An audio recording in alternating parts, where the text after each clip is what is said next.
Welcome students, I am Rashmi, your English teacher. So today we are doing worksheet 19 for the class 9th. So बच्चों ये हमारा बहुत ही interesting topic है sound of music, आपका chapter 2। और आप इसको जरा ध्यान से सुनना। मैं पहले आपको ये समझा देती हूँ। ध्यान से इसलिए कह रही हूँ क्योंकि ये आपके बेटा कोर्स में है। अब यहाँ से आप समझ लेंगे तो आपको पूरा चैप्टर बड़े आराम से समझ में आ जाएगा। साथ में बेटा सब्सक्राइब भी कर देना, लाइक भी करना, ताकि आपको सभी वीडियोस समय पर मिलती रहे। तो चलिए शुरू करते हैं। Evelyn Glennie's loss of hearing had been gradual. अब एवलिन ग्लेनी जो है हमारे इस चैप्टर की मेन हीरोइन है और उसकी जो सुनने की शक्ति थी धीरे धीरे खत्म हो रही थी। Her mother remembers noticing something was wrong when the 8-year-old Evelyn was waiting to play the piano. उसकी माँ ने नोटिस किया कि ये 8 साल की बच्ची, तो कब नोटिस किया? 8 साल की, जब वो पियानो बजा रही थी। They called her name and she didn't move. नाम लिया और उसने बोला नहीं। So I suddenly realized she hadn't heard, says Isabel Glennie. तो Isabel Glennie उसकी माँ कह रही है कि मैंने जो है बुलाया करा लेकिन वो बोली नहीं।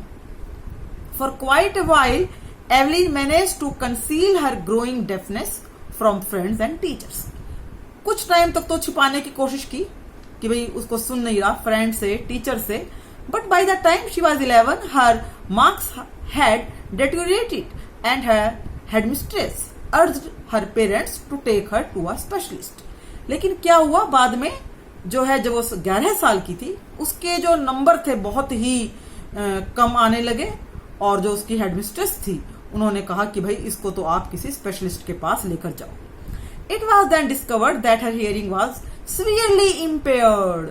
उसकी जो सुनने की शक्ति थी वो पूरी तरह से प्रभावित हो चुकी थी, इम्पेयर्ड हो चुकी थी, सुन नहीं रहा था।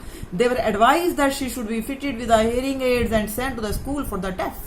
तो उनको एडवाइस किया गया कि आपको पता है ना बच्चों, जो मशीन लगती है कानों में तो उसको हियरिंग एड्स कहते हैं, और फिर उसको बहरों के स्कूल में भेजा गया। Everything suddenly looked black, says Evelyn. Evelyn कहने लगी हर चीज ब्लैक हो गई, निराशा में भर गई। But Evelyn was not going to give up. Evelyn ने छोड़ा नहीं। She was determined to lead a normal life and pursue her interest in music. उसको बिल्कुल एडमेंट थी कि भाई वो जो है एक नॉर्मल लाइफ बिताएगी और म्यूजिक में ही अपना इंटरेस्ट बनाए रखेगी। One day she noticed a girl playing a xylophone and decided that she wanted to play it too. वो भी है जो है बजाएगी वाद्य यंत्र। Most of the teachers discouraged her, उसको निरुत्साहित किया। But percussionist Ron Forbes spotted her potential. लेकिन अब देखिए, परकशनिस्ट का अर्थ होता है ऑर्केस्ट्रा प्लेयर, वाद्य यंत्र बजाने वाले। क्या नाम है उनका? Ron Forbes. उन्होंने कहा कि भाई नहीं, उन्होंने उसकी जो है प्रतिभा को जाना। पोटेंशियल मैंने प्रतिभा। He began by turning two large drums to different notes. 2 अलग अलग धुन देने वाले ड्रम लेकर आए। Don't listen through your ears. कानों से मत सुनो। Try to sense in some other way. Evelyn, rather उसको अनुभव करो। Suddenly I realized I could feel the higher drum from the waist up and the low one from the waist down. और मैंने अनुभव किया कि वेस्ट के ऊपर से भी धड़कन की आवाज आती थी वाद्य यंत्र सुनने की, और कमर के नीचे से भी। क्योंकि आपको पता है ना बच्चों, वो जो है वाद्य यंत्र जब बजते हैं तो क्या होता है, एकदम से जैसे ढम ढम ढम उसकी आवाज आती है। तो हॉप्स रिपीटेड द एक्सरसाइज, उसने वही एक्सरसाइज रिपीट की। And soon Evelyn discovered that she could sense certain notes in the different parts of her body. अपने शरीर के विभिन्न हिस्सों में वो जो सर्टेन नोट्स थे, जो आवाज के कुछ यंत्र थे, जो उनकी जो धड़कन थी, जो उसकी वाइब्रेशन वर्ड में यूज करूंगी, उसको अनुभव कर सकती थी। So I had learn to open my mind and body to sound. तो मैंने अपना दिमाग भी और बॉडी भी उस साउंड के लिए, उन आवाजों के लिए मैंने उनको पूरी तरह से खुला छोड़ा। एंड द वाइब्रेशन, और उन्हीं वाइब्रेशन के लिए भी धक धक धक धक ऐसे वाइब्रेशन आती है ना जब भी ड्रम बजता, आपने नोट किया होगा। So the rest was share determination and hard work. और बाकी क्या था? डिटर्मिनेशन थी, दृढ़ इच्छा शक्ति थी, और हार्ड वर्क भी इसके अंदर शामिल था। तो बच्चों ये आपको पहला मैंने अच्छी तरह से समझा दिया है, चैप्टर भी पूरा समझ में आ जाएगा इससे। और आइए अब हम करते हैं इसकी एक्सरसाइज। बहुत आसान है, हाथ के हाथ निशान जो है आपने पहले खुद करना, क्योंकि मैंने आपको समझा दिया है। और अब उसके बाद जब आप कर लेंगे तो इन आंसर से आप मिला लीजिएगा, ठीक है।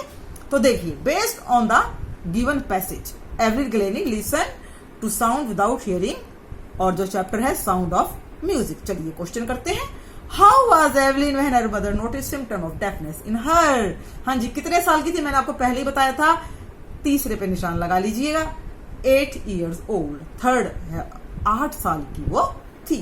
Second, of Evelyn urged her parents to take her to specialist. किसने कहा था? Head mistress. तो आप क्या लिख लेंगे? 4 पे head mistress. See, when Evelyn came to know about her deafness, तो क्या हुआ?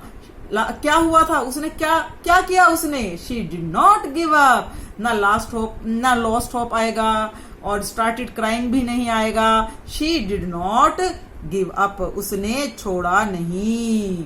उसने सोचा कि मैं जरूर कुछ काम करूंगी। डी पे आ जाइए। एवलिन वाज इंटरेस्टेड इन, किस में इंटरेस्टेड थी? बिल्कुल पता है, साउंड ऑफ म्यूजिक। तो पहला आपका आ जाएगा म्यूजिक। अब ई पर आ जाइए। हु स्पॉटेड हर पोटेंशियल, किसने उसकी पोटेंशियल को पहचाना था और उसको एनकरेज किया था, प्रोत्साहित किया था म्यूजिकल इंस्ट्रूमेंट के लिए? तो बहुत ही आसान है, परकशनिस्ट रॉन फॉक्स। सेकंड पे निशान लगा लेना।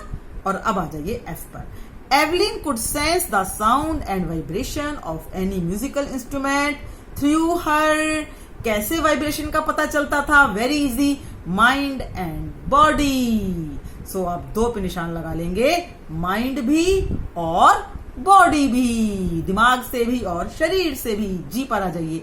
विच क्वालिटीज हेल्प एवलिन ओवरकम हर फिजिकल चैलेंज। कौन सी उसकी ऐसी क्वालिटीज थी जिन्होंने उसको फिजिकल चैलेंज को ओवरकम करने में, जीतने में उसकी सहायता की? डिटर्मिनेशन, ये बिल्कुल। दृढ़ इच्छा शक्ति, हार्ड वर्क, कठिन वर्क, यस दोनों ही थे। हार्ड वर्किंग भी थी, डिटर्मिनेशन भी था, विल पावर भी थी कि यस आई विल डू। और तो चौथे में आप निशान लगा देंगे ऑल ऑफ द अबव, क्योंकि सारी चीजें एक साथ आ रही हैं। समझ में आ गया ना? अब एच पे आ जाइए।